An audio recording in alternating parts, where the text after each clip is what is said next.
Hi friends, first of all ரொம்ப நன்றி நம்ம சேனலை சப்போர்ட் பண்ணுற ஒவ்வொரு நண்பர்களுக்கும். இன்றைக்கி ஒரு அருமையான வீடியோ என்ன அப்படின்னா, இப்போ ரீசெண்டாக ஒரு சப்ஸ்கிரைபர் கிட்ட பேசினேன்.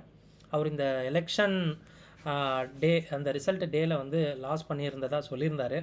ஸோ அவர்கிட்ட பேசும்போது ஒரு சில விஷயங்கள் நான் கவனித்தேன். கண்டிப்பாக இந்த விஷயங்கள் ஒரு மோஸ்ட் ஆஃப் த ட்ரேடர்ஸ்க்கு வந்து இந்த விஷயங்கள் தெரியணும் அப்படின்றதுக்காக இந்த வீடியோ இருக்கட்டும் அப்படின்றதுக்காக அவர் வந்து பேசிகிட்டு இருக்கும்போதே சொன்னார், நான் இந்த மாதிரி லாஸ் பண்ணிட்டேன் அப்படின்ற மாதிரி சொல்லிட்டு இருந்தார். அதில் கடைசியில் ஒரே ஒரு கேள்வி கேட்டார், மார்க்கெட்டில் எதுவுமே ஒர்க் அவுட் ஆகாதா அப்படின்ற மாதிரி கேட்டிருந்தார். நான் அவர்கிட்ட சொன்னேன், ஒர்க் அவுட் ஆகும். அதுக்கு நம்ம போடுற இன்புட் சரி, நம்ம புரிஞ்சிருக்கிற புரிதல் சரி, நம்ம என்ன எக்ஸ்பெக்ட் பண்ணுறோம் சரி, நம்ம என்ன ரிஸ்க் வைக்கிறோம், இந்த விஷயங்கள் தான் கண்டிப்பாக உங்களோட கன்சிஸ்டன்சிக்கும் உங்களை ட்ரேடில் நல்லபடியாக கொண்டு போகிறதுக்கும் யூஸ் பண்ணணும் அப்படின்றத சொன்னேன். அண்ட் கூடுதலாக ஒரே வார்த்தை சொன்னேன், ட்ரேடிங் வந்து கண்டிப்பாக ஒரு ஈஸியான ஜாப் கிடையாது. ஈஸியாக வந்து லாஸ் பண்ணிடலாம். பட் வந்து காசு பார்க்கணும் அப்படின்னா ரொம்ப வந்து நம்ம வந்து மெனக்கெடணும், ரொம்ப வந்து புரிஞ்சுக்கணும். ஓகேங்களா? ஸோ அதையும் நான் சொல்லியிருந்தேன். கண்டிப்பாக இந்த வீடியோவில் கொஞ்சம் சைக்காலஜிக்கலாக பேசுகிற மாதிரி இருக்கும். நிறைய விஷயங்கள், நிறைய லேர்னிங்ஸு கண்டிப்பாக நான் வந்து செல்ஃபாக கற்றுக்கிட்ட விஷயங்கள் தான் சொல்ல போகிறேன். ரொம்ப ஹெல்ப்ஃபுல்லாக இருக்கும். கண்டிப்பாக எல்லோரும் பார்க்கணும். வீடியோ பிடிச்சிருந்தா கண்டிப்பாக ஒரு லைக் மட்டும் பண்ணுங்கள். வீடியோ பார்க்குறீங்க, ரெகுலராக பார்க்குறீங்க, பட் லைக் மட்டும் வரல. ரொம்ப வந்து கஷ்டமாக இருக்குது லைக் பண்ணாமல் பார்க்குறது. ஸோ வாங்க இப்போ இந்த கண்டென்ட்டை பார்க்கலாம். மார்க்கெட்டில் நமக்கு கன்சிஸ்டன்சி வேணும் அப்படின்னா ரொம்ப புரிஞ்சிக்க வேண்டிய விஷயங்கள் என்னென்னா, ரொம்ப வந்து சிம்பிள். பட் கண்டிப்பாக அதை கடைபிடிக்கிறது அப்படின்றது கஷ்டமான ஒன்று. அதையும் நான் சொல்லிடுறேன். அதுக்கு இந்த 80-20% மெத்தடுன்னு சொல்கிற ஒரு விஷயம் ரொம்ப வந்து ஹெல்ப்ஃபுல்லாக இருக்கும். இது கம்ப்ளீட்டாக வந்து பார்த்திங்கன்னா நம்ம ரிஸ்க்கை வந்து கட்டுப்படுத்தி வைக்கிற ஒரு விஷயம்னு சொல்லிக்கலாம்.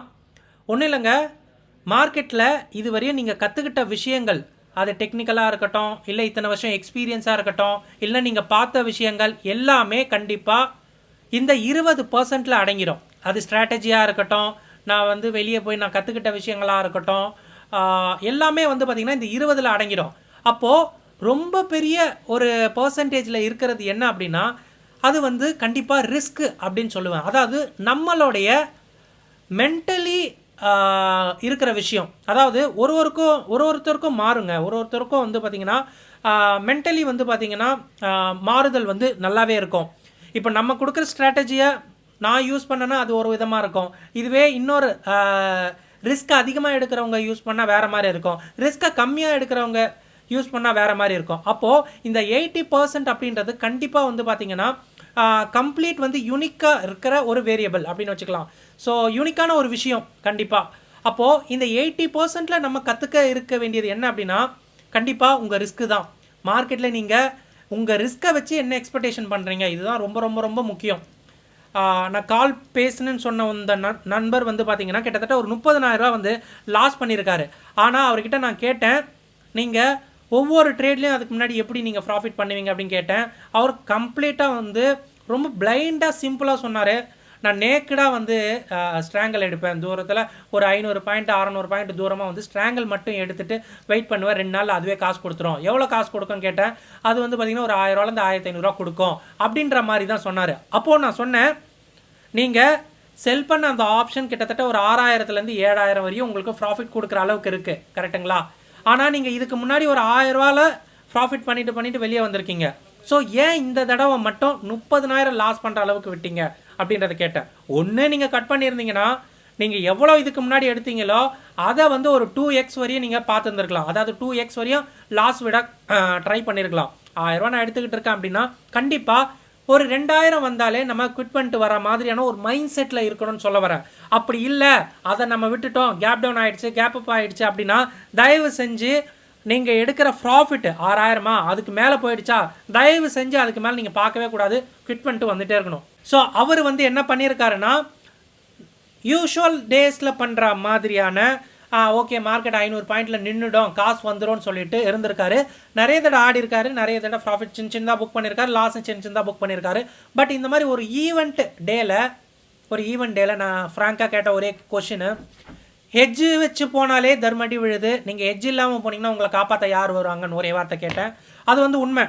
அப்போது நம்ம இங்கே புரிஞ்சுக்க வேண்டியது என்னென்னா, இந்த 80% வந்து பார்த்திங்கன்னா உங்களே நீங்கள் செதுக்கிக்கணும், உங்களே நீங்கள் வந்து பார்த்தீங்கன்னா க்ரூம் பண்ணிக்கணும், உங்களே நீங்கள் வந்து பார்த்தீங்கன்னா தயார்படுத்திக்கணும். எப்படி பண்ணிக்கணும் அப்படின்னா, நான் 2 ஸ்ட்ராட்டஜி நான் காட்டுறேன். அதில் ஒரு செட் ஆஃப் பீப்புள் என்ன மாதிரி யோசிக்கிறாங்க அண்ட் இன்னொரு செட் ஆஃப் பீப்புள் என்ன மாதிரி யோசிக்கிறாங்கன்னு சொல்லிட்டு நீங்கள் கமெண்ட்ஸில் சொல்லுங்கள். ரொம்ப ஹெல்ப்ஃபுல்லாக இருக்கும். நான் ஃபைனலாக அந்த ஸ்ட்ராட்டஜியை காட்டும்போது உங்களுக்கு புரியும். அண்ட் ரெண்டாவது, அவர் கேட்ட மார்க்கெட்டில் எதுவும் ஒர்க் ஆகாதா அப்படின்ற மாதிரி கேட்டிருந்தாரு. அந்த நண்பருக்கு நம்ம என்ன சொல்லலாம் அப்படின்னா, அந்த 80% புரிஞ்சுக்கணும் அப்படின்னா இதுதான், உங்களோட மைண்ட் கண்ட்ரோல் தான் முக்கியம். 80%ன்னு நான் சொல்கிற அந்த விஷயம் என்னென்னா, உங்களோட மைண்டுன்றது ஒரு விஷயம் நீங்கள் வந்து புதுசாக நீங்கள் ட்ரை பண்ணுறீங்க. நான் வந்து ஒரு 1 டே வந்து நான் ஃபாஸ்டிங் பண்ணணும், இல்லை நான் 1 டே வந்து பார்த்திங்கன்னா நான் வந்து எக்ஸசைஸ் பண்ணணும், அதாவது ஸ்டார்ட் பண்ணணும், இல்லை ஏர்லி மார்னிங் எழுந்துக்கணும்.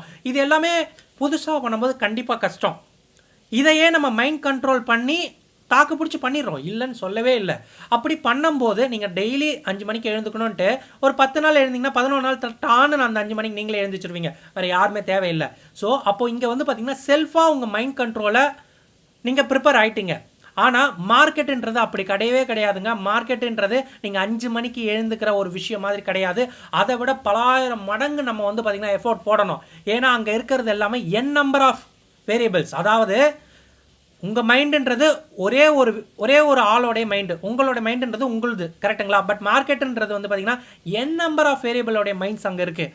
அப்போது அதுக்கு எல்லாத்துக்குமே தயாராகணும். அது காட்ட தாங்க செய்யும்.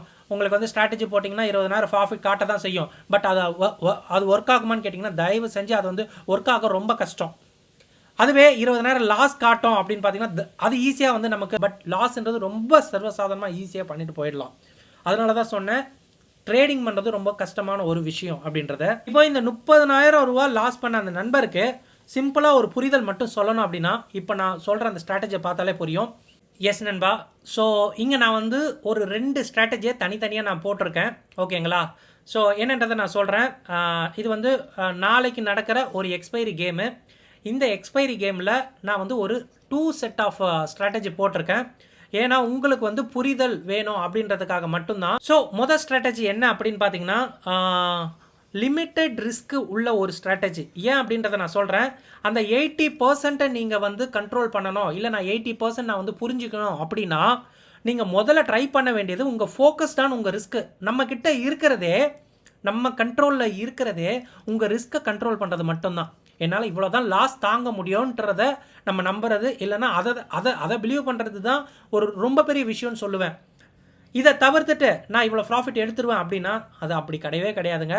இன்னொன்று புரிஞ்சுக்கணும், இந்த லாஸ் மட்டும்தான் உங்களால் வந்து, அதாவது முன்னாடி தெரியும், ஓகே நான் இந்த ஸ்ட்ராட்டஜி போட போகிறேன், 866 ரூபா எனக்கு ரிஸ்க் கிடைக்குது, ஓகே இந்த ரேஞ்சுக்குள்ளே நின்னா எனக்கு வந்து பார்த்திங்கன்னா இந்த ப்ராஃபிட் கிடைக்கும் அப்படின்றதெல்லாம் சொல்கிறீங்க. இதில் உங்களால் முடிகிறது, இல்லைனா உங்களால் தாங்கி கொள்வது வந்து பார்த்திங்கன்னா இந்த 866 ரூபா ஒரு லாட்டுக்கு லாஸுன்றது தான் நான் அந்த 80%ல் சொன்ன விஷயம்.